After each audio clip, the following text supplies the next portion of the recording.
সুপ্রিয় দর্শক, আমরা এখন কোথায়? আমরা আছি নাসার এক গবেষণা কেন্দ্রে, যেখানে কিনা কিছু মানুষরূপী রাডার উপস্থিত আছে। এবং এই মানুষরূপী রাডারের কাছে কি আছে?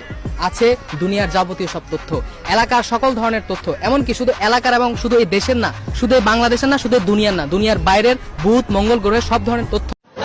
প্রধানমন্ত্রী আপনি কোথায়? জলদি আসেন, এই যে আপনার এসে গেছেন, আপনি কোথায়? এই জলদি আসেন, তাড়াতাড়ি।